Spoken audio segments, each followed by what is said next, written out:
Welcome, everybody, to another edition of Amplify Your Business. And today we have a special guest, a longtime friend of mine, Stephen Knight over at Mosaic Home Services. And so Stephen is the creator of solutions and opportunities over there, one of the owners, and a very creative title for sure. And I think that's the first time we've ever had a creator of solutions and opportunities as a guest. So welcome to the show, Stephen. Let's talk a little bit about Mosaic.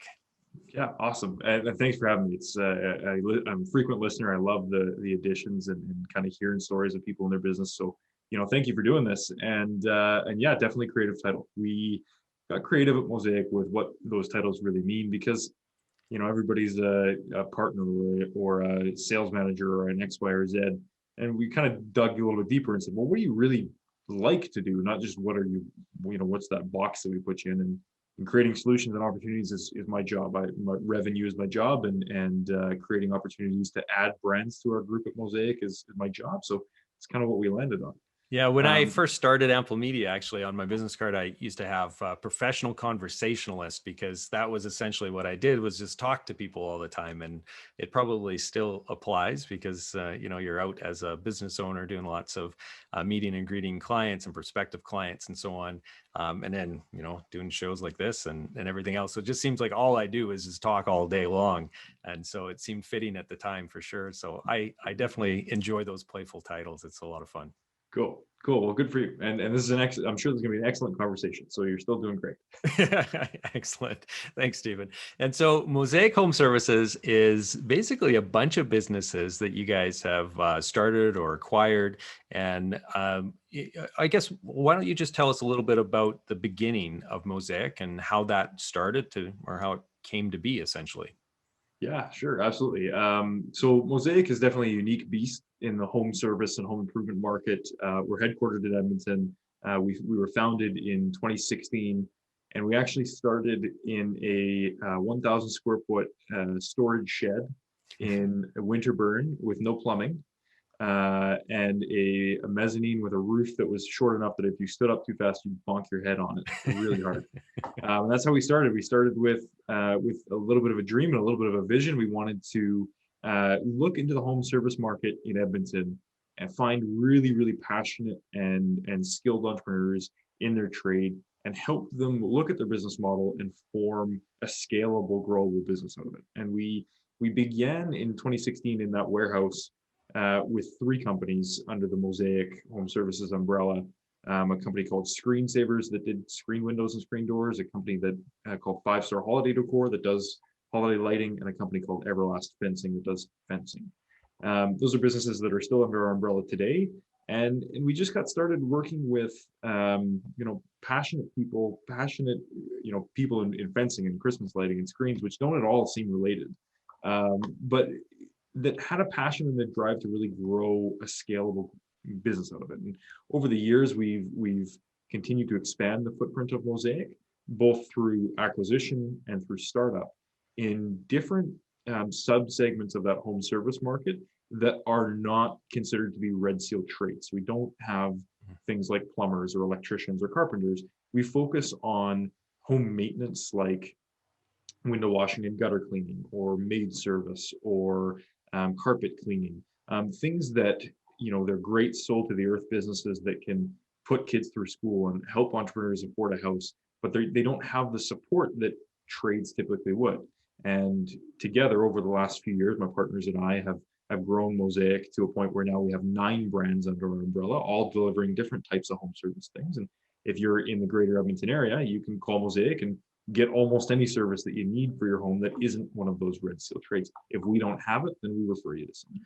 And what I love about your approach to this is that you like having all of these businesses all within that category of home services, you're able to centralize then I'd imagine most of the administration, your marketing services team, and probably a lot of the operational aspects of running any one of those individual companies, right? And so by having that centralized cost sharing, essentially, you have now a really great profit margin, I would think, or better than some individual companies that are going to have to do it all themselves. And so, talk to me a little bit about that. Was that the core of the rationale in getting into this vertical of home services, or is this just something that came out of happenstance?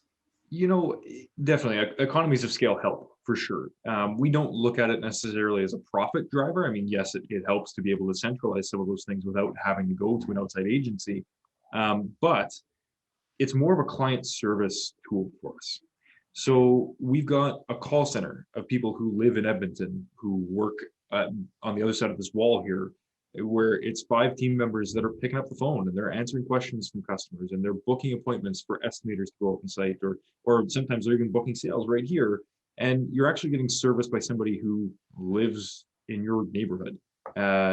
Marketing is definitely something we've centralized. We've got a marketing team that does all of our SEO and Facebook and all those kind of things that I just don't even begin to understand, that are much more up your alley than mine. And we centralized our finance as well. So definitely it's helped, but it's not the crux of the business model.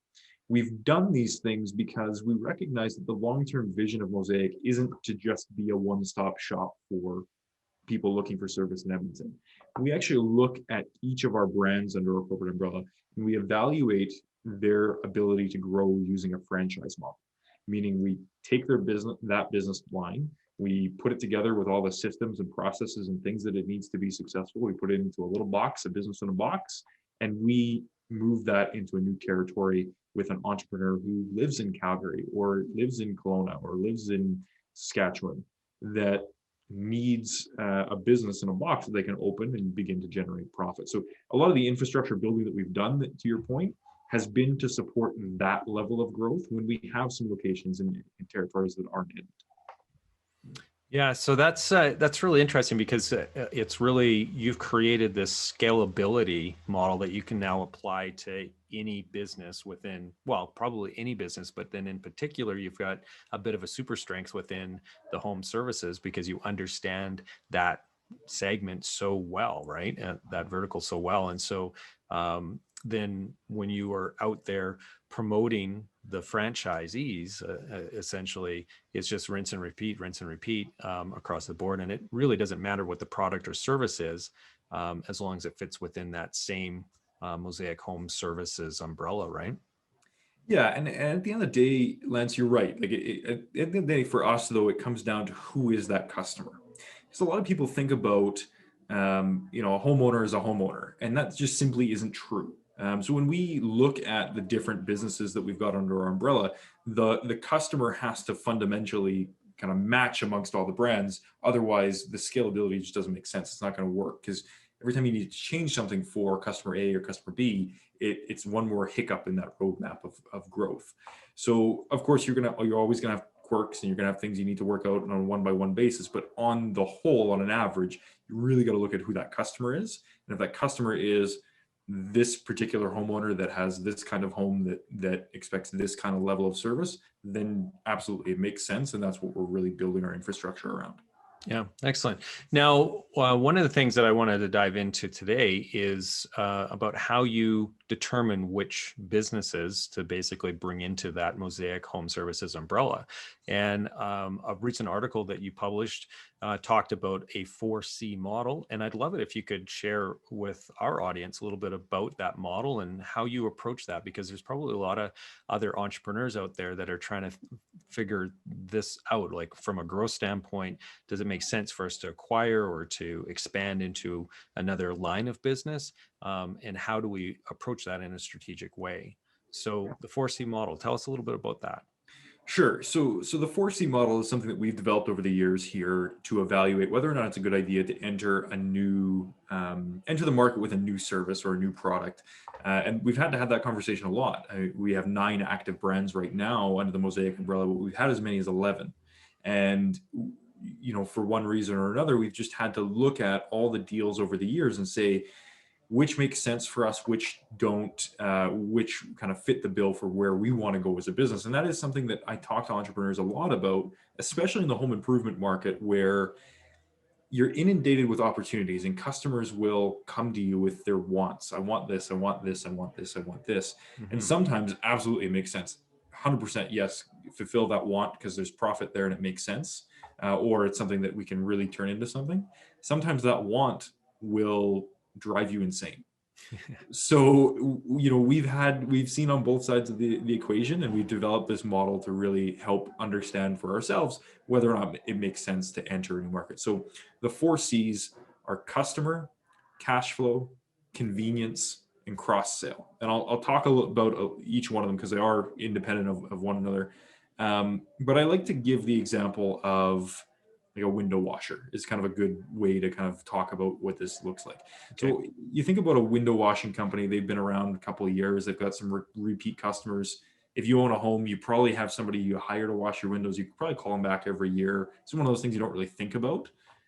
Now, if you're the person who's running that business, I can absolutely guarantee you at some point somebody's going to ask you, hey, you clean my windows and you clean my gutters. My gutter's fallen off right there. Can you fix that for me? Mm. And that's an easy fix, sure. You run up to Home Depot, you pick up some parts, you get it done, easy. Yep. One day somebody comes to you and says, okay, well, I'm moving and I want you to install the gutters on my new house. And you, in the back of your mind, you're thinking, well, I fix gutters all the time. Why can't I just put new ones up? I go to Home Depot, pick up the product, go do it. Yep.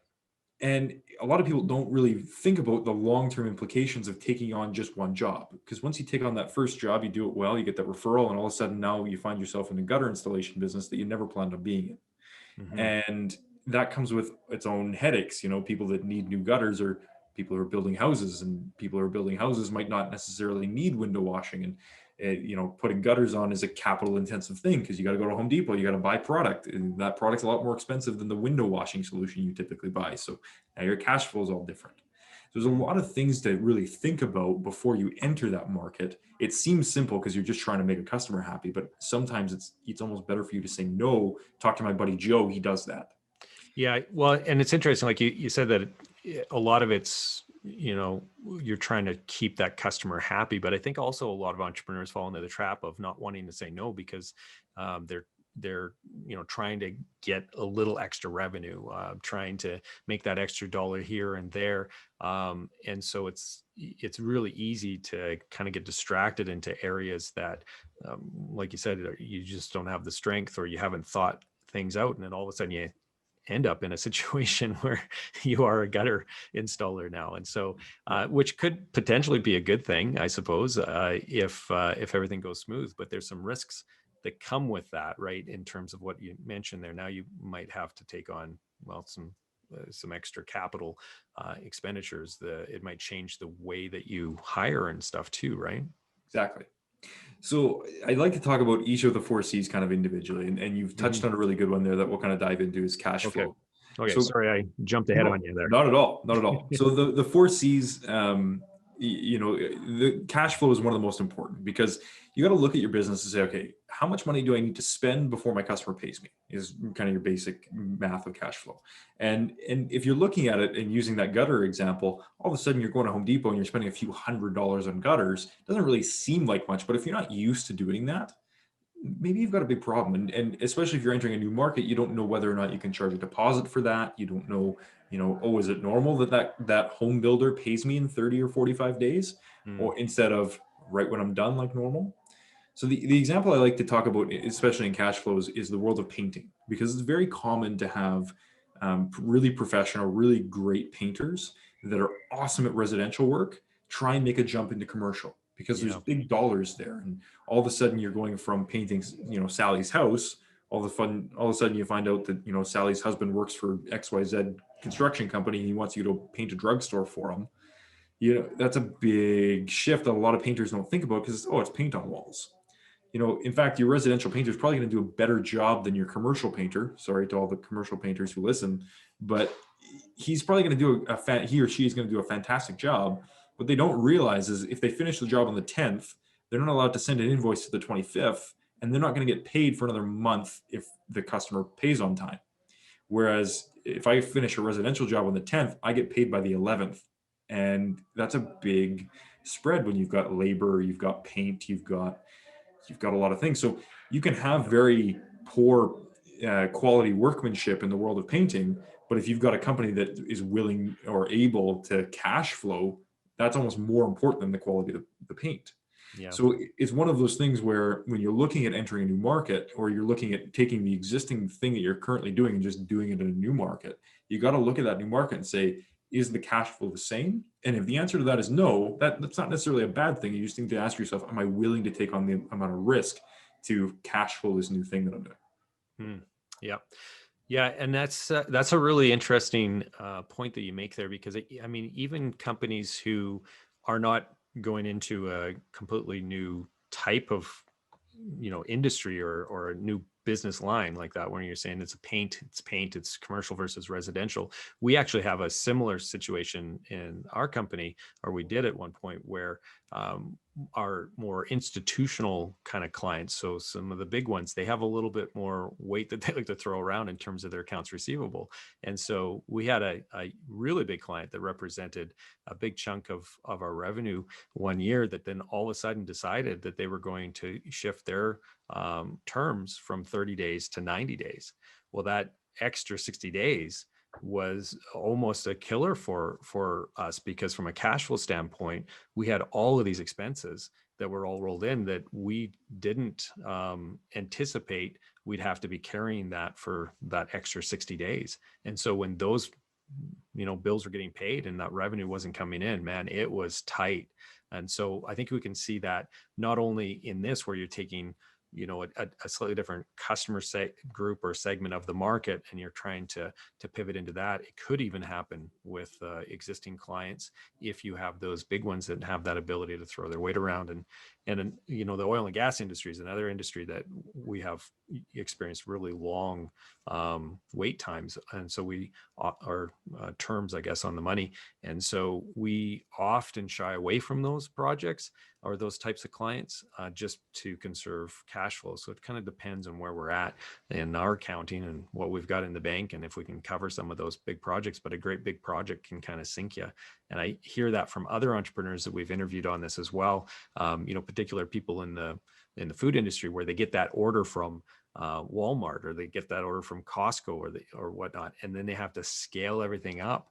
And so not only are they investing more in capital, but all the ingredient costs, and then they are shipping it, and the terms are really poor, and low margin oftentimes too, right? And so they can end up getting themselves, well, we've had some companies go bankrupt because of it, right?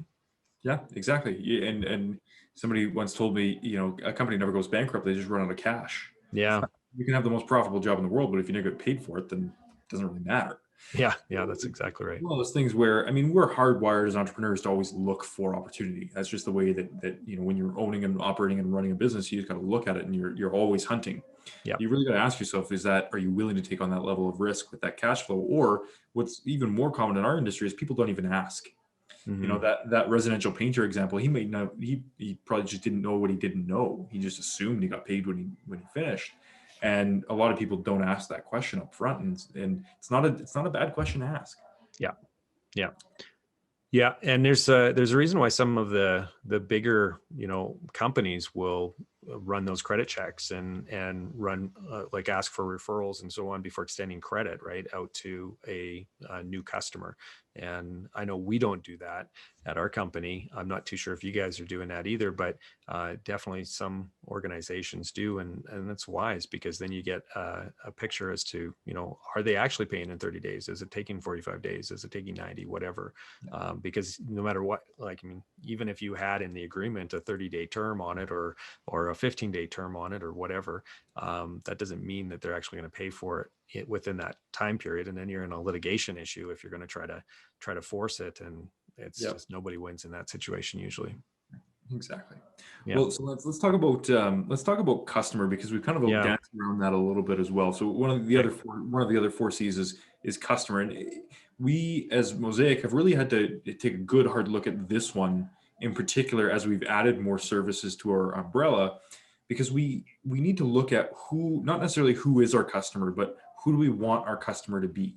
I think anybody who's listening has probably looked at or had an experience where they've had to look at a customer and say, are they really right for my business? And asking yourself that question, or hearing some of these stories before you get into a new market, is really important.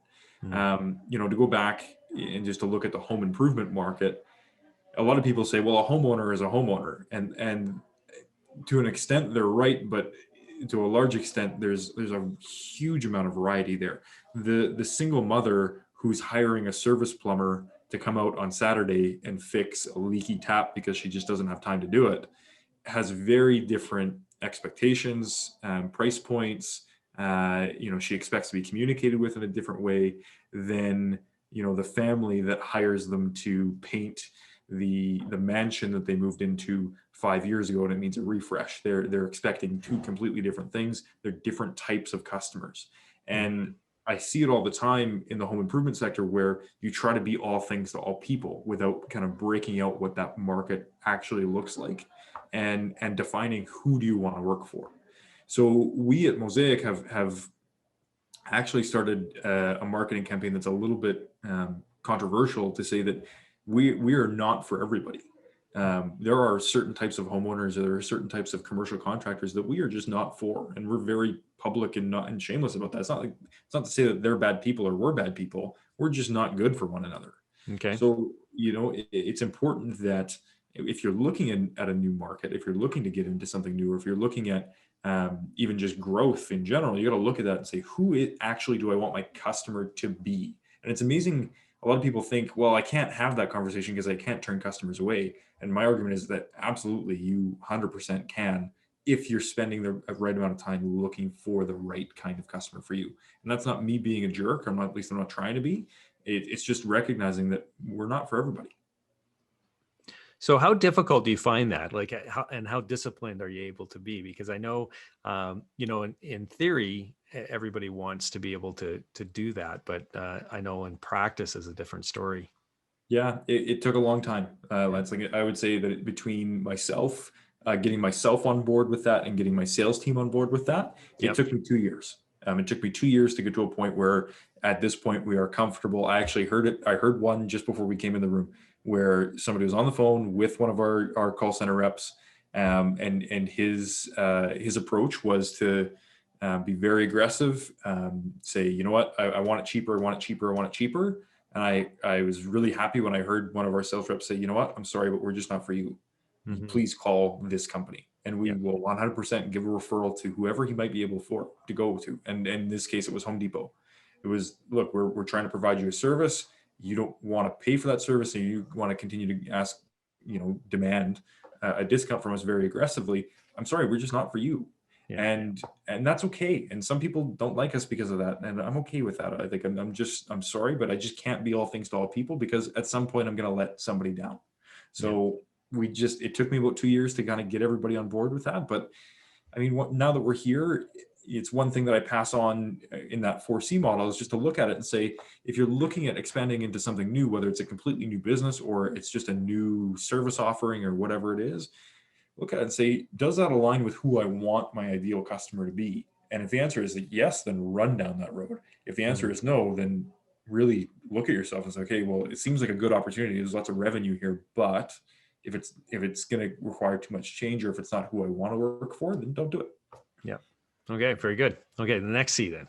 Sorry, I'll pick up the pace here. So convenience. Convenience is something that we look at and say, okay, if I'm going to expand into a new market or a new service offering, how convenient is it for me as an entrepreneur to do that? Meaning, what's my capital expend? How many more people do I need to hire? Are there resources that I have that I can bring over and continue to use?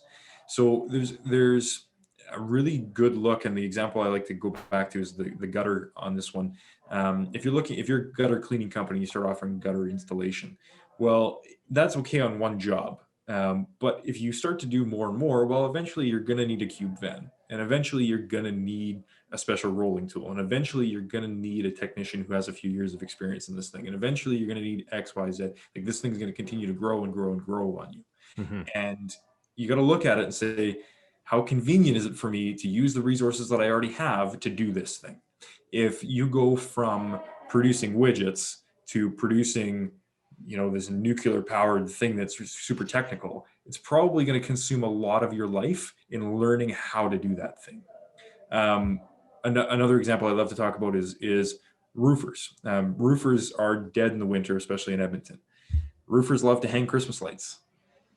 It seems easy, it seems convenient, but there's a lot to learn there. And the dollar figure between a new roof at $8,000 and a Christmas light installation at $800 tells you that you got to be able to learn a lot of things really quickly. Otherwise, there's no profit left on the job for you. Mm. So don't make a jump into a new industry, even if the dollar figure is going down, if you don't know that it's going to be convenient for you to do that thing. That makes sense. Yeah, totally makes sense. Last one is arguably, in my opinion, the most important, cross-sell. As entrepreneurs, we are hardwired to look for the next best thing. And this, I see this happen a lot with entrepreneurs who have kind of outgrown their business, where it's kind of on autopilot and it's growing and things are going okay. You go to some leadership conference or you get on Zoom and you get all inspired and you listen to this podcast and it's really great. And you come back to your office and you've got this idea and you're going to expand into this new thing. My biggest piece of advice is don't let your new dream kill your old one. So your new dream should always be feeding the dream that you already have. If you are in industry A and you're looking at beginning to offer another service, that new service should bring in more work for you in the industry that you're already in. If I'm washing windows, I want more window washing work. If I'm going to begin to do Christmas lights, that's okay. If you're okay with that, those other 3 C's are qualified, but make sure you're picking up that window washing work at the same time. And that's where a lot of entrepreneurs fall down. And that's where we fell down as Mosaic, where we would add a new brand and we pour a ton of energy and a ton of time into it, but we never stopped to think, okay, well, we've got this new brand. How can it feed the other ones? Mm. And just because you're hunting for that new next best thing doesn't mean you can give up on the thing that got you here. Yeah. So out of curiosity, when you have somebody, finishing a job, say it's window washing as an example, and then do you have then that technician who's doing the work there pitch the next service offering, or is that more of a follow-up then that's coming out of your call center afterwards? It's actually an educational piece that we do pre-sale. So when we actually, before the technician gets to the site, that's an education piece of, we're Mosaic. These are all the things that we do. We give the client some information before we even get there. Due to COVID, we are trying to limit our exposure between technicians and homeowners as much as possible. Mm. So that is something that pre-COVID, we would have a conversation. Right now, we're not having that conversation. It's more of a follow-up after the fact. And we have lots of clients who use multiple brands. And if you're one of them and you're listening to this, then thank you, because we really appreciate your business and your trust in us to make an improvement to your home. But it's one of those things that once we've completed the job, the client will receive some information on all the other things that we can do and the other things that we can help them, offering that same level of service. Okay. Now, the 4 C's have been covered, and so really appreciate that. I think that's going to help out a lot of the people who are listening and watching this today. Now, when it comes though to the decision to keep the brands separate from each other, as opposed to calling everything Mosaic, so Mosaic window washing and Mosaic gutters and Mosaic lawn maintenance or whatever. Is there, walk me through your rationale there, why you guys decided to keep the brands very independently branded from each other? So a couple of reasons for that. First is that our goal is absolutely not to be to continue to be a one-stop shop in Edmonton. Our big, hairy, audacious goal, that thing that we're shooting for, is to be Canada's largest home improvement franchise network. And when I tell people that, they look at me and think that I have 3 heads, but the goal really is to look at all of the different brands that we have and grow them using a franchise model. We can't do that as Mosaic, but I can do that as 5-star holiday decor. I can do that as Screensavers Plus. Some markets or some of our businesses here will prove themselves to be franchisable. Some won't. We recognize that. So, I mean, we haven't grouped them together to say, hey, it's Mosaic window washing, whatever it is, simply because it doesn't fit with what that long-term vision is. But the other piece is, some of these businesses under the Mosaic umbrella have operating partners. They have passionate entrepreneurs that own a piece of that business that we work with and we help grow over a long period of time. So these are partnerships and these are businesses that could, walk out this door today and function as their own business. And it's important that we keep them separate, just a division of Mosaic. Yeah. Is it also just from an exit strategy as well? Was that some consideration too, where the thinking might be that once you've franchised out a particular business brand that that could be spun off and sold to somebody and still maintain the rest of the grouping under the Mosaic. Yeah, it certainly could be. I mean, there's a little bit of an exit strategy there because, and then we have had instances in which we have sold individual brands just as corporate stores here in Edmonton. Hmm. That might happen again, or as we continue to grow, using a franchise model, it would be entirely realistic to see some other large franchise conglomerates come to us and say, okay, well, you've got 35, 40, 50 locations of this. We want that piece and call us when the next one's ready. And that's absolutely part of the plan. Yeah. And so at this point now, you said you had, was it 7 different brands? So we've got 9 brands under the Mosaic umbrella. Yeah. Okay, so you have 9. Are you thinking of expanding into more brands, or is the focus now to really focus on franchising and expanding geographically? So we're always looking to add.